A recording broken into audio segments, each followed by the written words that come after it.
车臣要闪击波兰了。我们都知道胡子的多少是与战力成反比的，当初留小胡子的那个人差点就统治了欧洲，留中胡子的塑造了铁血传奇，现在又来个大胡子说要闪击波兰，这格局怎么越来越小了呢？车臣领导人大胡子小卡突然发飙说，乌克兰我已经玩腻了，下面我对波兰比较感兴趣，并且已经准备好开展军事行动了，只要6秒我就能让波兰后悔。大胡子好勇啊，是什么给了他如此勇气呢？同时他还要求波兰要向俄罗斯大使道歉，并严肃处理袭击俄罗斯大使的波兰犯人。这下明白了，原来大胡子突然发飙的原因在这儿。前不久，俄罗斯驻波兰大使在向烈士献花时被人泼了红色液体，没想到这事儿成了大胡子要闪击波兰的导火索。难道事情真这么简单？不见得吧。是大胡子护犊子，还是想找个借口继续制造事件，向小胡子中胡子看齐呢？如果俄罗斯选择开启下一场战役，那你觉得波兰会成为俄罗斯下一个进攻目标吗？如果真的要打，车臣会采取怎样的战术？今天火力军就好好和大家说道。咱们不考虑其他因素，波兰会不会成为下一个进攻目标？火力军觉得概率很大哟。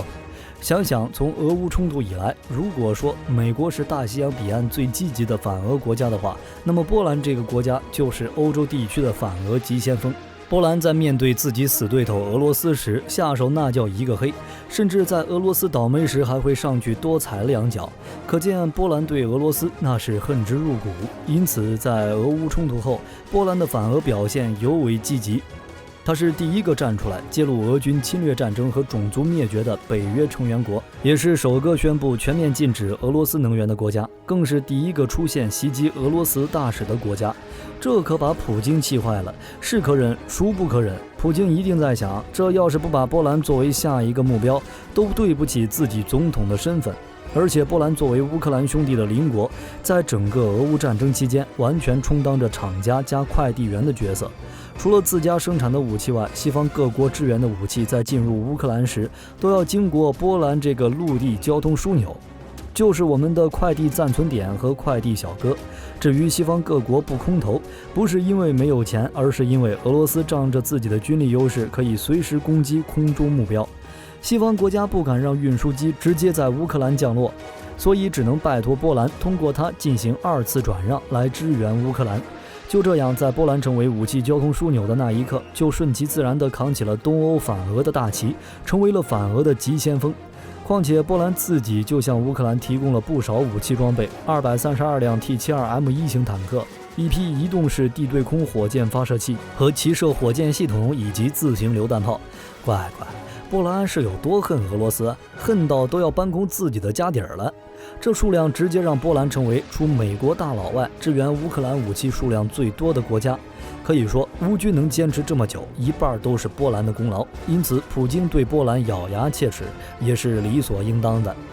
而且波兰提供的这些重武器还都是经过升级的，全都安装了符合北约标准的通信指挥系统和火控设备。只不过这一下普京有点坐不住了，跳出来指责波兰，你这是在变相的制造灾难，居然还提供 T72坦克。波兰则十分淡定地反驳，你怎么知道这些坦克是我提供的？你有证据吗？普京一下被问懵了，这不由让我们想起2014年的克里米亚事件。当时小绿人占领了克里米亚半岛，国际社会都在质疑小绿人就是摘去国旗标识的俄军假扮的，明眼人都明白。可普京却厚着脸皮宣称，你们没有证据，可不要乱讲，不然我告你们诽谤。而在普京宣称之后不久，他转手就来了个不受第三方监督的公投骚操作，直接将克里米亚并入了俄罗斯，而半岛上的小绿人却消失不见，换成了有国籍标识的俄军。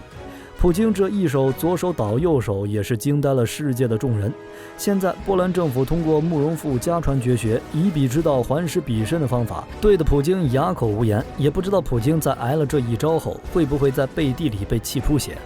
除了支援乌克兰军事武器外，波兰实施反俄的行动数不胜数。比如，他为了向受灾的乌克兰人民提供补偿，不惜修改自家法律，没收了俄罗斯人在波兰超过3800万美元的资金，并冻结了俄罗斯驻波兰大使馆的账户，以及抢占了大使馆的家属楼，用来收留乌克兰难民。一股是要和俄军强盗斗争到底的架势。另外，波兰呼吁欧盟内部成员要积极的反俄。为了推动其他欧盟国家，波兰曾经率先宣布了要在本年度全面禁止俄罗斯能源，彻底摆脱俄罗斯的能源控制。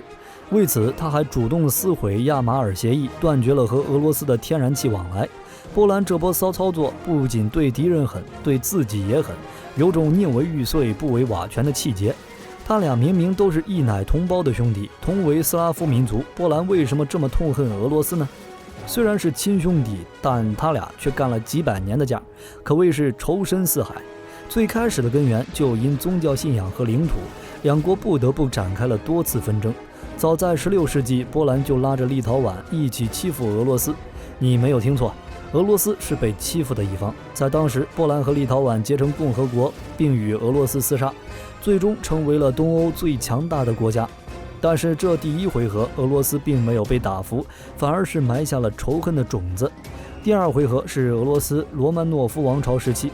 此时的俄罗斯已经强大起来，同时与奥斯曼土耳其和波兰两个国家干仗，1为2的同时还赢了，并蚕食了对方大量的领土。俄罗斯不光自己上，还拉上了普鲁士和奥地利3个国家一起占领了华沙，瓜分了这个可怜的国家。第3回合是伴随着拿破仑的崛起而开始的。波兰感觉这次可算是抱着大腿了，还成立了一个华沙公国。谁知道拿破仑也是不争气，波兰再次被俄奥普3个壮汉按在了地上，深情的摩擦。第4个回合大家都比较熟悉了。1917年，俄罗斯建立了苏维埃政权，沙皇下课，革命开始，国内打得热火朝天。波兰感觉这次终于逮到机会了，大军迅速杀向俄罗斯，逼迫俄国签订城下之盟，获取了白俄罗斯和乌克兰两国西部大片土地。这次属实狠狠地咬了一口。此时的俄罗斯，也就是后来的苏联，把这笔账就记到了小本子上，暗自憋了一口恶气。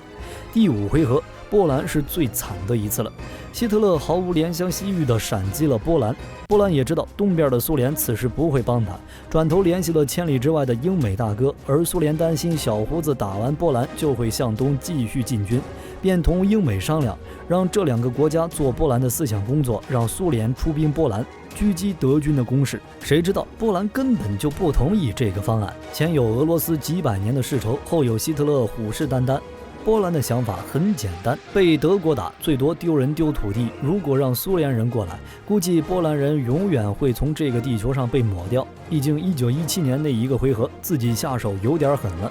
这次斯大林不干了，暴脾气一下就上来了。我本打算以德报怨，不过这话我自己都不信，你不给我面子，那就不要怪我心狠手辣了。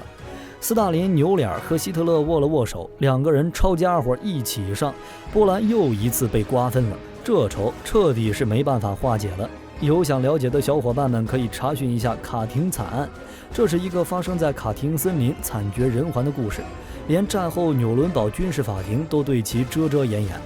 虽然战后苏联为波兰复国提供了大量的帮助，双方的关系得到了一丝的缓和，但是卡廷惨案还是永远横亘在二者之间的一根毒刺。近几十年，不论是戈尔巴乔夫还是叶利钦，对这个事情都是含含糊糊，特别是叶利钦，把所有的责任一股脑都抛给了前苏联政权，表示俄罗斯不背这个锅。普京上台不久，在2010年4月7日访问了波兰，并且参加了卡廷惨案的70周年纪念活动。在活动上，普京面对纪念碑单膝触地，表示了俄罗斯的诚意。就是这惊天的一跪，在媒体和国际层面收获了无数的赞誉，但是同样没有改变两国几百年的仇恨。毕竟时间太长，仇太深了。讲完了波兰与俄罗斯的恩怨，这下你明白为什么波兰会成为俄罗斯下一个攻打目标了吧？况且近期俄罗斯驻波兰大使在出席二战苏军纪念活动时被人泼红色液体，这让整个俄军都很没面子，所以大胡子才放话要闪击波兰。那这个大胡子很强吗？敢如此大放厥词的说要闪击波兰？大胡子是车臣共和国的领导人，同时也是普京手下最得力的爪牙。只不过车臣原来并不属于俄罗斯，他们的先辈自古以来就生活在高加索地区。车臣人自称纳赫乔人，即平民百姓的意思。然而树欲静而风不止，从13世纪开始，车臣人先后遭受了蒙古、帖木儿帝国、土耳其奥斯曼帝国的入侵。18世纪之后，沙俄帝国的势力开始向高加索地区进军，从此车臣便开始了与俄罗斯的命运纠葛。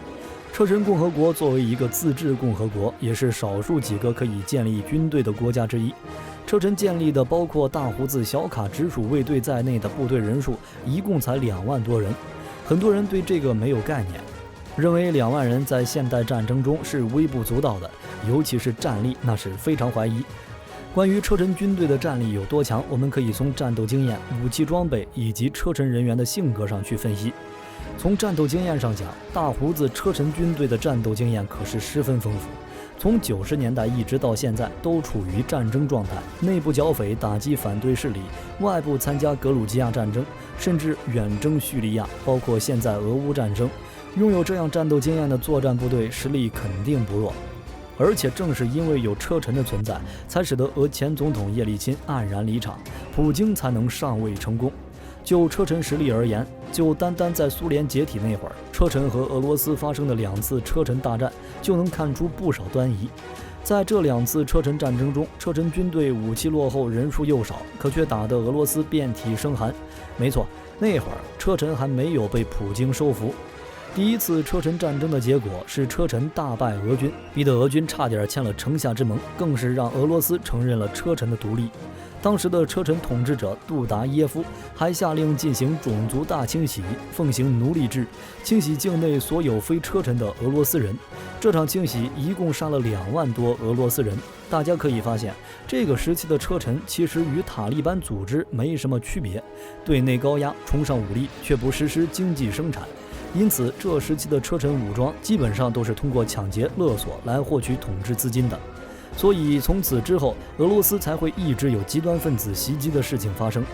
第2次车臣战争的爆发，让普京成功上位，坐稳了克里姆林宫的主位。虽然这场战役俄罗斯最后赢了，普京也收服了车臣，但车臣也让整个俄罗斯付出了惨重的代价。根据俄武装力量总参谋部的资料，第2次车臣战争造成俄军阵亡2728人，受伤7971人，俄军消灭了近2万名车臣武装人员。但火力军相信死亡人数只会更多。通过这2场战役，我们基本上就知道了车臣军队战力的强大。更何况拿现在车臣的武器装备与当时做比较，火力军都怀疑当时拿的是烧火棍。车臣战争后，车臣军队成为正规军，所以武器装备不再是之前的民兵状态，直接鸟枪换炮，升级换代，尤其是接收了俄国很多先进的武器，使得其作战能力那是锦上添花了。什么 T72、T80、T90 系列主战坦克、2S3式、2S19式152毫米自行榴弹炮、龙卷风远程火箭炮、MT-LB 装甲车和多型步兵战车等等。估计现在只要是大胡子想要的，普京应该基本上都会满足。2人可是激情满满呀！而在车臣甚至是整个俄军装备的所有苏联装备中，米8和 T72的数量是最多的，使用时长也相对最长。米8作为苏联时代非常好用的一款运输直升机，俄罗斯从未放弃对米8的升级和延寿，而有损就是米8的最新型号。2021年，俄罗斯军队就列装了10架制导武器得到完善的米8 AMTSH-VN 武装运输直升机。与以往型号不同，该直升机驾驶舱有钛合金装甲保护，货舱铺设了轻型方轮防护装置。米8 AMTSH-VN 特种部队专用直升机被俄罗斯国防部称为世界上武装最齐全、防护最严密的军用运输直升机。在其首飞的那一天，俄国防部电视频道播放了该款直升机首次飞行的独家镜头。因为这款战机是专为特种部队的需要而设计，这下知道火力军为啥会单独介绍这款武器了吧？车臣作为普京手下的精锐，如果真要闪击波兰，车臣大概率会采取特种作战，而这款最新型的米8军用运输直升机自然就是最好的选择。新型的游隼是对传统米八直升机的一种极端现代化改造，使其成为一种攻击直升机，同时能够运送装备齐全的部队，并且无需其他武装直升机来为其执行复杂的护航任务。在俄军内部，米八也被称为空中坦克，可见它的火力之强。游隼两侧共有6个外部悬挂点，这些外挂点可装备火箭、反坦克导弹、双23毫米航空炮吊舱等，同时在每侧短翼上固定安装一支12.7毫米重机枪，用于提供持续打击火力。在面对集群轻装甲目标时，两挺12.7毫米机枪倾泻弹雨，能给敌人造成极大杀伤。防护方面，相比于传统米八近乎裸奔的电子防御能力，游隼增加了主动防御武器，比如热烟雾弹释放器。它的原理是探测到防空导弹逼近后，烟雾弹瞬间放出，热烟雾弹可以干扰红外制导导弹追击目标，帮助游隼逃出升天。如果车臣闪击波兰，火力军觉得这款武器肯定会出现。至于车臣军人都啥性格，火力军觉得像是崇尚武力的悍匪，不达目的宁死也不会投降。